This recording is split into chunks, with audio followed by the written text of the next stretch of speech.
2 décembre 2024, la ville de Nicolet présentait son budget 2025. On en discute avec la mairesse Geneviève Dubois.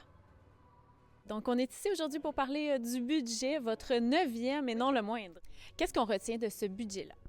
Budget quand même équilibré, budget pragmatique, où on se concentre vraiment sur les compétences de base de la ville, donc loisirs, culture, sport, aménagement du territoire, sécurité, mais budget quand même intéressant, plus de 20 millions. C'est une augmentation de tout près de 4 millions depuis 3 ans. Donc, c'est quand même un beau budget dans un contexte de dépôt de rôle où la ville a été frappée cette fois-ci par une augmentation moyenne de 35 de la valeur des maisons. Donc, on a subi un peu le contre-coup de la surchauffe immobilière qu'on a eu pendant la pandémie parce que notre dernier dépôt de rôle en 2022, c'était 6 seulement. Donc, c'est historique pour la ville de Nicolette. Pour ne pas diminuer les autres projets, parce que tout est important quand on travaille pour une ville, quel est celui qui a été le plus marquant, le plus difficile peut-être même à travailler? Je vous dirais qu'il n'y a pas de projets qui ont été difficiles. Je pense que ce qu'on est en train de faire, c'est qu'on est vraiment en train de bien faire les choses pour être capable de supporter la croissance que la ville de Nicolette vit depuis quelques années. Vous l'avez peut-être vu, il y a énormément de construction qui se fait, donc on veut s'assurer d'être capable de distribuer en eau potable ces gens-là, tout en continuant à desservir aussi la population qui est déjà là. Puis on veut s'assurer aussi d'être capable d'accueillir les eaux usées de ces nouvelles constructions-là. Donc, je dirais que le budget est vraiment en fonction de s'adapter à cette croissance-là, puis de s'assurer qu'on y répond bien, de façon cohérente aussi, tout en respectant les gens qui sont déjà ici. Fait que c'est ça un petit peu là, qui est des fois le fragile équilibre à trouver. Vous avez également un projet d'air protégé à Nicolet?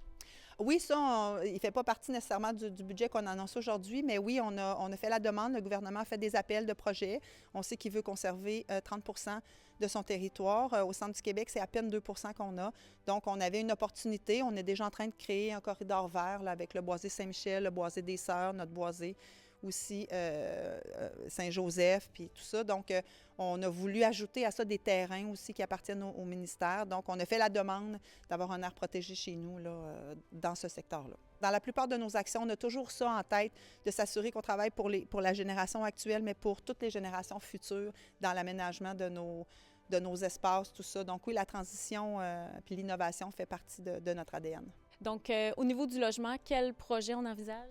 Bien, en fait, on a fait une étude en collaboration avec la MRC et ce que ça nous dit, ça, c'est que dépendamment de la vitesse et de l'intensité de la densification qu'on peut faire, mais d'ici les 30-40 prochaines années, on pourrait encore développer 2000 portes dans notre périmètre urbain sans voir à s'étendre. Donc, quand je vous parle de portes, ça peut être aussi du multilogement. Ce n'est pas nécessairement des maisons unifamiliales, mais il y a encore de l'espace à Nicolette pour densifier dans des terrains qui sont déjà existants et déjà prévus à notre schéma d'aménagement.